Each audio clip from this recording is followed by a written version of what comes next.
champions rise. Donde surgen los campeones, Combat Sports and Entertainment. We have a great podcast today from Orlando, 6 levels. Sensei Keenan, sir, thank you so much. How are you doing? What's up, guys? I'm doing great. How are you?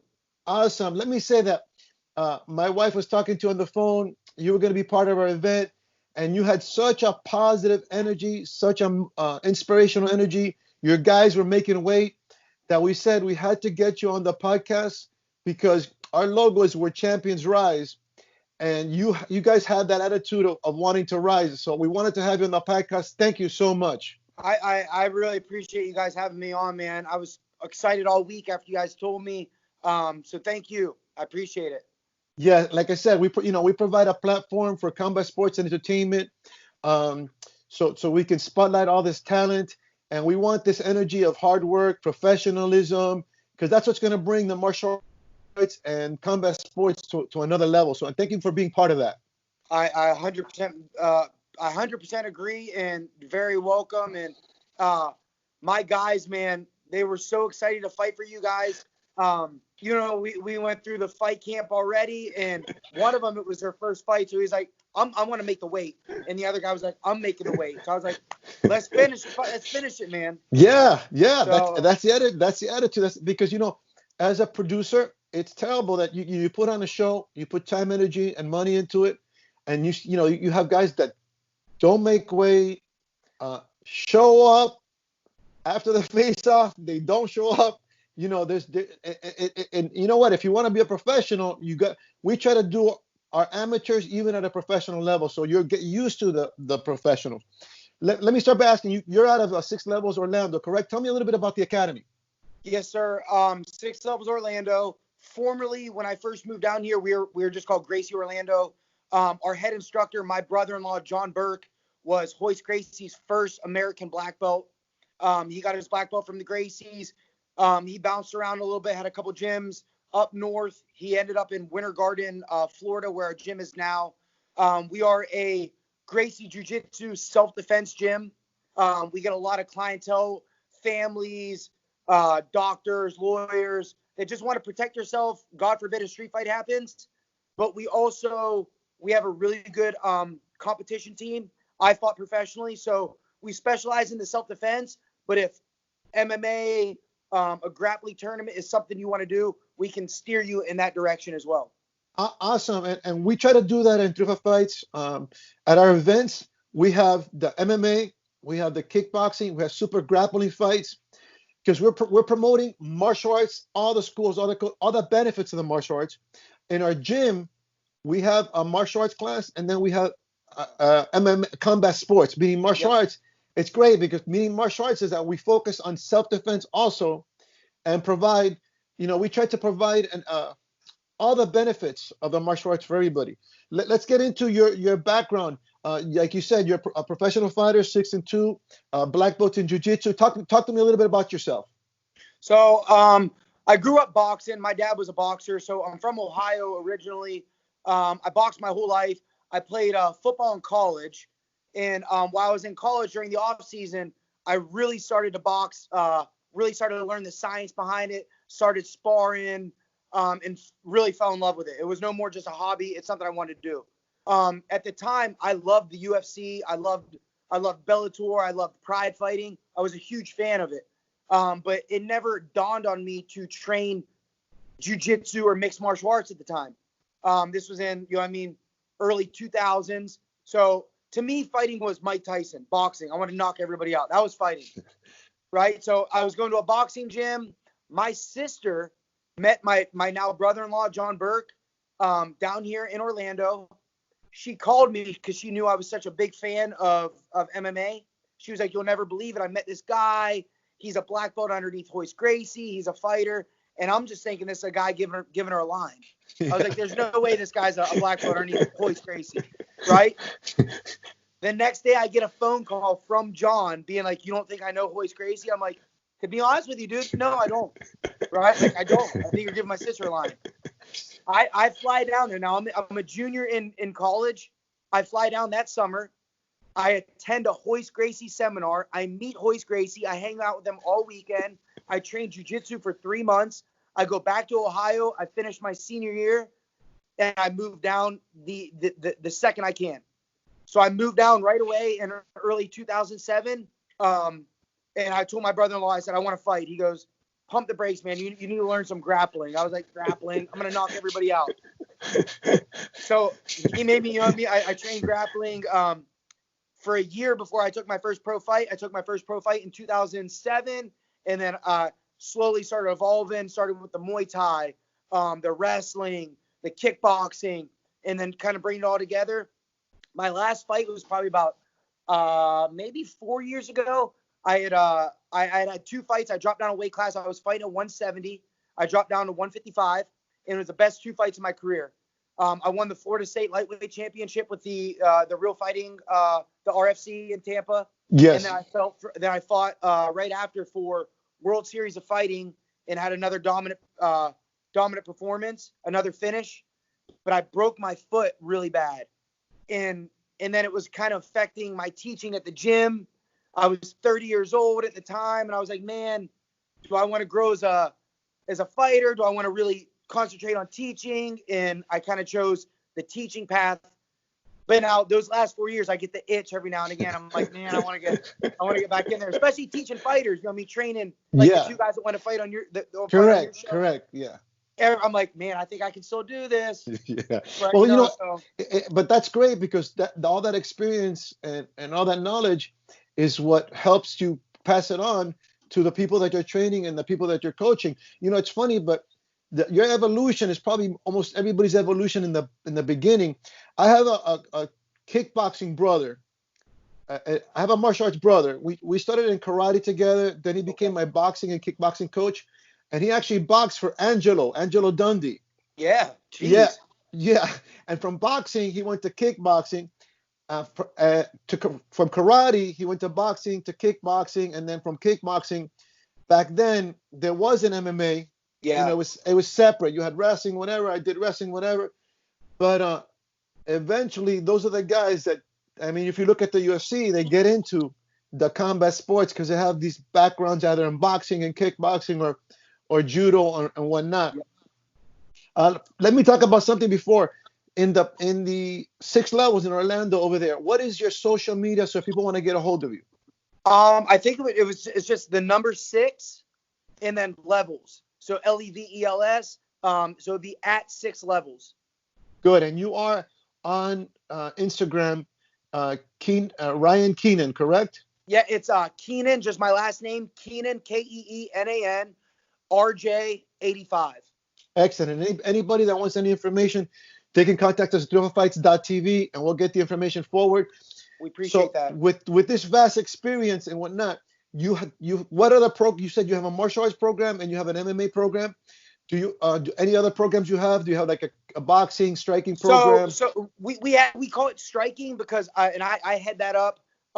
It's not just your boxing, not just kickboxing. It's kind of whatever technique I want to show that week.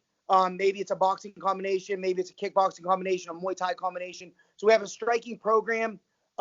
We're mainly a jiu-jitsu based gym, like I said, for self-defense. So the striking is a little smaller. That's not our. So it's kind of like trying to pick these striking guys out of the jiu-jitsu guys. The jiu-jitsu guys, hey man, I don't want to get punched. And I try and tell them, hey man, well, in a self-defense or in a street fight or self-defense situation, you're not on your knees. It's not a slap, bump, let's grapple. So even though no one likes getting hit, but you got to learn how to at least slip a punch, close the distance so you can use your grappling. I don't care how good your grappling is, if you don't know how to get out of the way of a punch. Yeah. Well, that's where the direction I was going, because one of the things that I like about the Hoist system, you know, his brother Hickson and whatnot, and the self-defense idea is that it's just not grabbing the guy.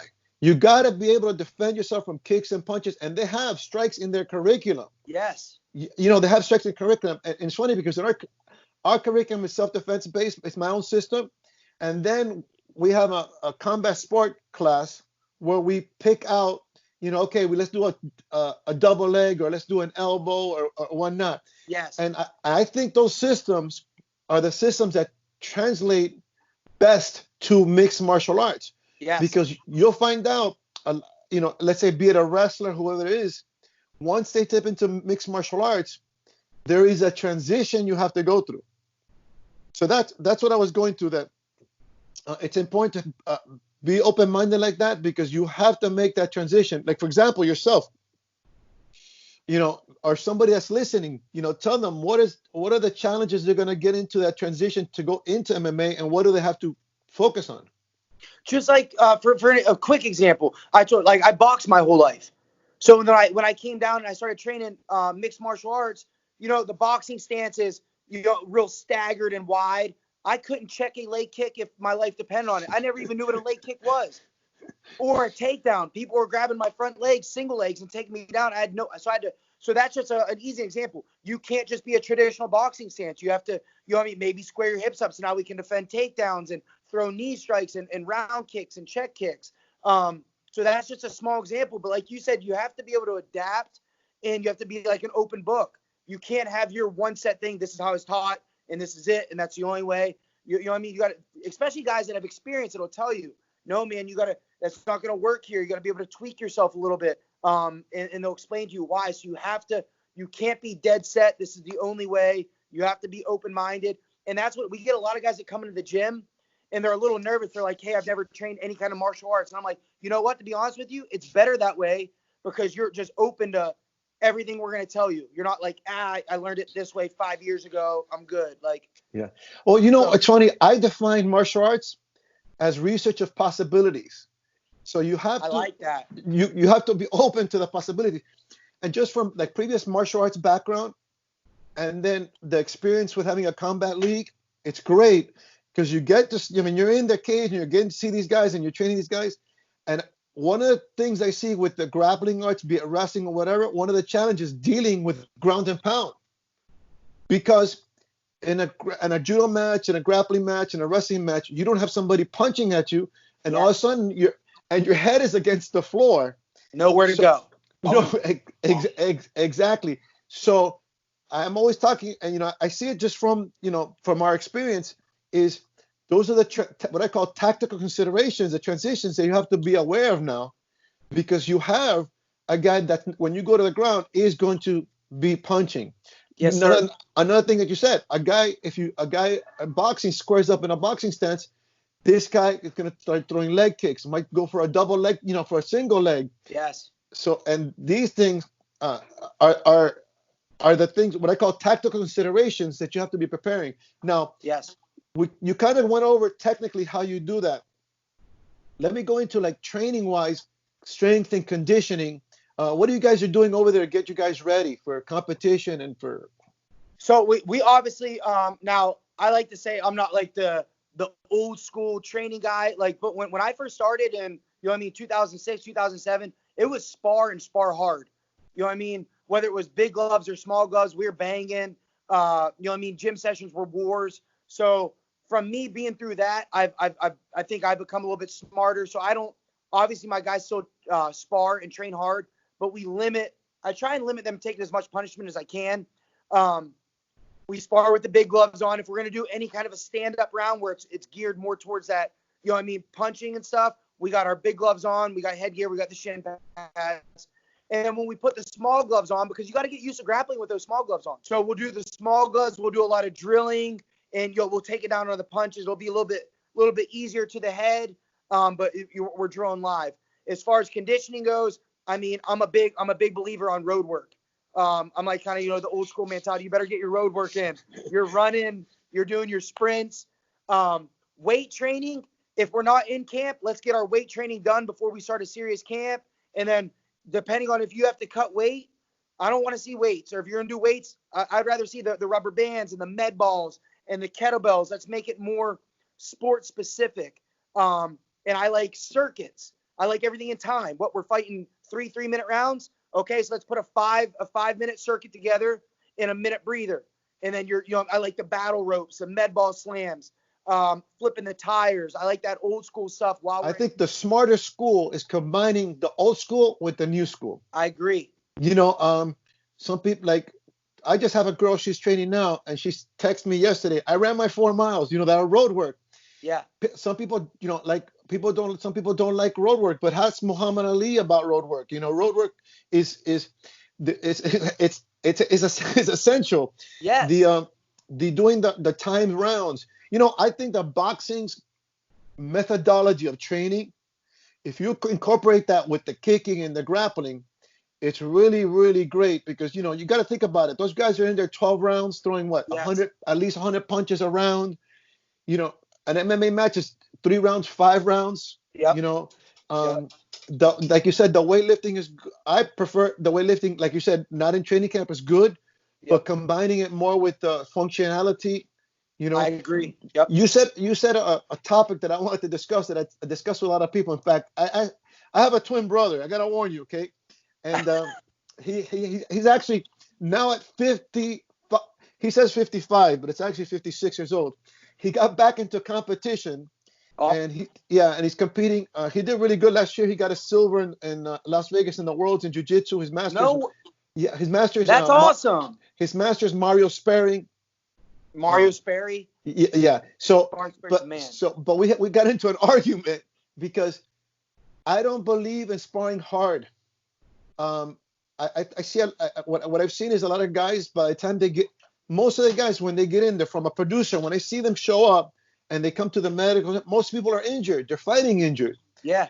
You know, and if you spar hard, let's say if you spar every day and you spar hard, let's say you have you're having 5 fights, 3 months out. By the time you come to fight, you've had 15 fights already. Have you seen a fighter with 50 fights? He's shot. Yeah. So I believe in training and sparring smart. You know, the old school, like you said, we used to beat the heck out of each other. But, you know, and it's kind of a give and take because you can't go too easy either because, you know, this is a combat contact sport and you're going to have, and you have to acclimate people to contact. What do you think about that sparring? I 100% agree with you. It's a fine line, right? And I think taking the headshots is a big thing. You know what I mean? So I've done a lot of Muay Thai. I've been to Thailand, and so I've been a lot around the Thais. And I like the way they spar. They do a lot of kind of like drilling scenarios, and work on specific things. You know, that round. Say maybe I'm looking. Okay, we know my opponent's got a really good right high kick. So I'm keen on that. So, you know, during the drilling, I'm looking for that high kick. When that high kick comes, I'm catching it and I'm returning something. So you zone in on something specific. You can drill it like that. And they don't take a lot of punishment in their training. It's more reaction, and just kind of just being in that, like that kind of zone. But then then I'm old school too. So I think you have to have some of those war days, but I think they have to be spaced out. You can't have them 3-4 times a week, maybe once a week, and then the rest are the drilling days. Because like you said, then you go in there injured. You know what I mean? And maybe you got rung in practice. Those head injuries or those concussion. I mean, that stuff that'll ruin a fighter. Yeah, yeah, correct. And you know what? I was thinking right now about the physicality of this training. I think people don't really underestimate how psychologically it prepares you for anything. When you train a martial art, a combat sport, and you physically have to run and you're tired and you just got to finish the 3 miles, you got to then roll around and have somebody rub your face against the mat. You get you're having contact and whatnot. This physicality trains the mind. It does empower the mind. It does. Absolutely. You know, for me, self-esteem doesn't come in a book. Self-esteem is earned through time, energy, and effort. What do you think about that? I mean, I couldn't have said it better. 100% agree with you. Everybody wants to be a fighter. We've had so many guys come in here that think they want to be a fighter, and then you put them through. I'm like, okay, then come into our fight team practice. And then once they see the kind of a grind it is, right? It's not just what you see these guys in the gym doing. They're out. They've already ran their 5 miles, like you said. They've already done their strength and conditioning. Now they're doing their jiu-jitsu. After this, they have a striking class, and then they get a couple privates one-on-one. You know what I mean? And then they're watching what they eat. And then not only that, I tell people, everybody's been in a street fight. I'm a street fighter. Okay, street fights happen the day of. Me and you are at a bar. You bump into me, we fight. Have you ever signed up for a fight and thought about a guy for 2 months? I'm going to fight this guy on this day. It is a crazy feeling. I don't even know this guy. I don't hate him, but I'm fighting him on Saturday, May 9th. It's a lot. You got to be mentally tough for this stuff. Yeah. Man. People don't You know, understand. I try to, you know, when we have people come in to our a gym, to our event, I say the reason I'm passionate about this is because this gives you so much for life skills in general. Tell me, from your experience, how much has this helped you in your life and running a business, running yourself, conducting yourself, that I don't see anything else could have given you some the features and the values. I mean, I wish my sister was in here to tell you how much this stuff has changed my life. In college, you know what I mean? I was a knucklehead, fist fighting all the time. Moved down here, started training, fighting, I turned professional and training jiu-jitsu. I haven't been in any kind of a street altercation since I started this stuff. It's changed me for the better. Once you know that the confidence that you have from this stuff, you brush all this other stuff off, man. It's like it's changed me as far as self-confidence, respect, calm me down, and just living the martial artist like lifestyle in general has been everything for me. And I tell people, I run our kids program here, and I kind of wrote it to you guys in the little question survey you told me. We get so many kids that come in and that have been bullied or whatever, and seeing the confidence that these martial arts like instill in them. They come in from completely broken, head down, Disempowered. The parents are broken. I can't even send my kid to school. He comes home, dude, and the way they change, how much confidence, how they walk around, it's a different person. Yeah. So I've personally seen it, change people. Right. So I'm a 100% believer in it. Yeah, and and the emphasis I was making is that it's not just they go in there and they take a magic pill. It's the discipline of showing up to class at a specific time, sweating, going through like in the Chinese martial arts, they say tasting bitter. Once you taste bitter and you make it sweet, like we've been talking about discipline and work ethic. Once you get skills like that, I believe that that's what really gives you confidence in anything and everything you're gonna do. Yes. And this is where, and it translates to like I said, running a business, teaching, or anything you're gonna do in life. Yes, absolutely. I mean, and then from the business side of it too, yeah, you apply those same things that you do for fighting towards your business. It's and it's the same way. The hard work, the discipline. I make everything count. And I even said it in the survey I sent you guys. I'm a firm believer in outwork everybody. Put the work in. I tell my guys, I would rather you lose a fight because the guy was better than you that night. Don't lose a fight because you didn't put the work in. That's something you're going to have to live with the rest of your life, right? I'll lose a fight because that guy was better than me that night, but I ain't going to lose a fight because I didn't put my running in. I didn't train properly. I didn't put my sparring in. There's no way that's something I can't live with as a person. And I tell my guys that. And no, and when you're running, it's funny, but when you run your own business and you're your own boss, nobody's telling you got to wake up and do the office work. You got to wake up and clean. No, you're the one that has to tell yourself. You got to check the emails. You got to check the voicemails. You got to call those people. Yeah. You don't have a boss on top of you. It has to be self-motivated, self-inspired. At least that's what I found. Let's get to the state of martial arts. There's a lot of things I wanted to talk to you about happening in MMA. I believe it's a really exciting time for MMA. We talked about boxing. Oscar De La Hoya had Golden Boy MMA. He just got into MMA. UFC is going to be getting into boxing, so I see a lot of cross-referencing of MMA fighters going into boxing, vice versa. The UFC on Saturday inducted George St. Pierre into the Hall of Fame. I thought that was incredible. I love George St. Pierre. I mean, we've been talking about martial artists this whole time. Do you know a better one? I mean, the guy is martial artist lifestyle. Right. That's why I liked it, because our logo, like we have a guy. Oh yeah. And it says respect and honor. And that's George St. Pierre is a perfect example. He's an elite athlete. He's a champion, but he always conducted himself with the philosophy of the martial arts. because it looks bad. For example, in 305 fights, when somebody, let's say somebody loses, and they act like a bad loser, and they start a fight, and it just people think that that's martial arts. That's not martial arts. No, sir. Yeah, so I think it was great because he's a combat athlete, but he's a good example of the martial arts, and that's what we want to we want to promote that and bring that.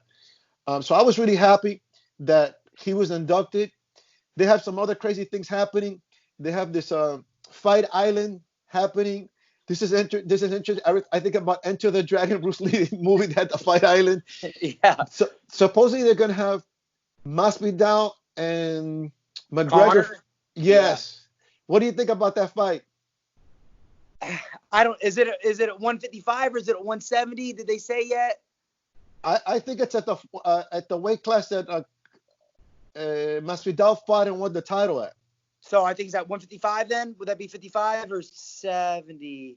I heard I'm Conor not sure, but I mean, I think. I'm I sorry. heard Conor. Yeah, pardon me. I heard Conor saying that he wants a fight at 170. Okay. Man, as far as Conor goes, and the crazy antics outside of the ring, that guy is an absolute monster. I mean, he really is. When he trains right and when he's hungry, dude, I don't know if there's anybody better than him. I've counted him out in a few fights, and I mean, he'll shock the world. Masvidal, I mean, that's from down in your area. I've been watching Jorge Masvidal since the Kimbo Slice fights, like the backyard fighting and stuff. So that guy, watching him come from, the backyard fighting to where he is today is incredible. He's one of the most exciting fighters out right now. So is Conor. I think it's going to be an amazing fight. That's a hard one to pick for me. I don't like picking fights, man. I like just watching them and seeing great fights. Yeah, but that's something I'm super, super excited about. I agree. I agree 100%. I think Masvidal now, as later in his career, mentally and technically has become more professional, and that's why you see the success in his career, because he's always had that 305 street dog fight in him. Yeah. And I think he started combining that with fighting IQ and maturity, and that's why he's getting the results. And I think to fight McGregor, he's going to need that, because, like you said, McGregor outside, I don't know his lifestyle, I don't know what's going on, but the guy has such a fight IQ that is unbelievable. Yep. He does things that people don't even pick up on. That they're on a different level. And like you said, I just hope it happens, because it's going to be a fun fight to watch. Yeah. And I'm interested to see what happens on that Fight Island. Let's talk a little bit about the fights that just happened. We had what did you think about the Ferguson and Gaethje fight? So that's another one, man. I couldn't pick him. Someone was asking me, my buddies back in Ohio, like, what do you think about tonight? I was like, Tony Ferguson is an absolute monster. I mean, the guy's got the striking, the elbows, even his jiu-jitsu with Eddie Bravo, just well-rounded everywhere the fight goes. And then Gaethje, I don't want to call him reckless, because I've seen where people call him reckless and he takes offense to it. He looks like he's reckless, but it's all premeditated, man. Those leg kicks, the punches he throws, and then people forget that he's a world-class wrestler too, because he bangs so much. So that dude's well-rounded. So I was like, no matter what, this is what I'll tell you. There's always build-up. This fight's going to be awesome. And then sometimes you're let down. I was telling my buddies, I was like, this one is going to be like nonstop action, and it was. Yes. I mean, I couldn't believe the shots that Tony Ferguson was taking. And I don't know if that's because there was no audience and you could hear every punch, but every time he got hit, man, I was like, oh. It was crazy. Yeah, it was a fight that I expected, and I had said something that the only thing about Ferguson is that I see him really skinny and light for that weight. I don't know how much he has to cut for that weight. Now, do you think that's because of him cutting weight a couple weeks prior for the fight camp? And then... Yeah, he cut weight twice. Yeah. So the physicality, that's what I was worried about, the physicality and the strength and the wearing out of Gaethje. That's what one thing I was wearing. Also, Gaethje, I forget the last name, but his striking coach is Trevor. Yeah. Who trains Rose Namajunas. That guy's striking at such a high level. Like, he didn't do too much stepping, but believe it, he was taking angles. He was stepping. He was moving.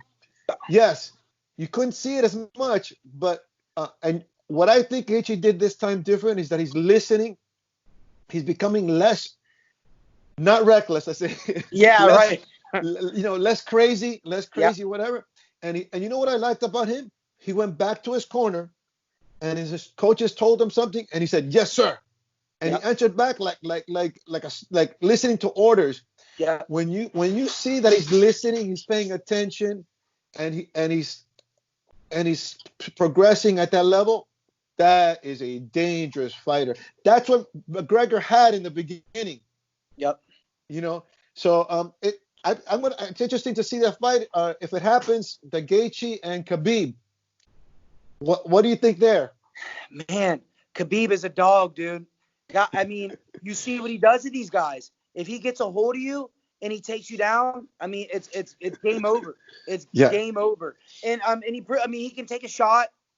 He's striking's right up there. He's not just a wrestler, but God, if he gets a hold of you, I mean, he breaks guys on the ground. Yeah. So Gaethje has a wrestling background. Yeah. But people don't understand that Khabib's wrestling or sambo is just at a different level. Different level. Yeah. Different level. So what I think is if he thinks, well, I have a wrestling background, I can wrestle with him. The last thing you want to do is wrestle with him. I think he's going to have to stick his striking like he did with Tony Ferguson, stay away from the cage and the ground, and then he'll have a chance. And so maybe take him to later rounds, maybe outbox him, move around, don't grapple, take him to later rounds, and then kind of pick him apart. Or right. Yeah. If he goes into the cage, if he goes to the ground, if he makes it a wrestling thing, another thing is that at that weight class, Khabib is so big at that weight class. Yeah. He's so physically strong, and we're talking about combat sports. In combat sports, there's weight classes, so physical has a lot to do with it. Yep. It's not like self-defense. In self-defense, you have self-defense techniques because those techniques are surpassed that you're going to fight somebody that's not your weight class. Yeah. Right. That's not your weight class. Correct. Yep. I love the Henry Cejudo and Dominic Cruz. These are two other guys that I love. Yeah. I didn't want anybody to lose. What did you think about that fight? So I've always been a huge Dominic Cruz fan. I've been trying to emulate that guy's footwork for the last 5-6 years, man. You know what I mean? He's one of the best in that division. Henry Cejudo, I've never been a huge fan of him until you know these guys are doing that now. It's almost WWE, his Triple C persona. Yeah. And I get by that. I see it, but sometimes, man, I don't like. I told you, I show up. I don't talk smack. I shake hands. We fight. We're cool afterwards. So that kind of always kind of pushed me away. But then I saw an interview where a guy got him to break character, and he really had a good conversation with him. And I was like, this is the guy I like, right? And then first, to be an Olympian, I think one of the youngest Olympian gold medalists ever, you're an elite athlete. To see where his striking's gone the last couple of years, that guy's brought it all together. He's a real deal. He beat Demetrius Johnson, who is, the best 135er of all times or 45er of all times. So going into that was another one. I was like, Dominic Cruz has had such a long layoff. Is ring rust a real thing? Dominic says it's not. Cejudo's coming off all these wins. So I was just excited for it. I didn't really want to pick one. If I had to go with someone, it was Cejudo, but I was just excited for that fight. Yeah, me too. Both of them, I like both of them. And I understand, and this is something from a producer point of view and promoter point of view that I try to tell the fighters. Okay, you have to sell the fight. Yeah. And there is the business side, and the business side is to sell tickets. Yep. But don't buy the hype. Don't buy into the hype. That's just. If you buy into the hype, then you become like professional, a little bit towards the professional. Yeah. And those guys are not fighting for real. This is a guy that's fighting for real. Yes. So that's a delicate balance. Fight my young man, the champion.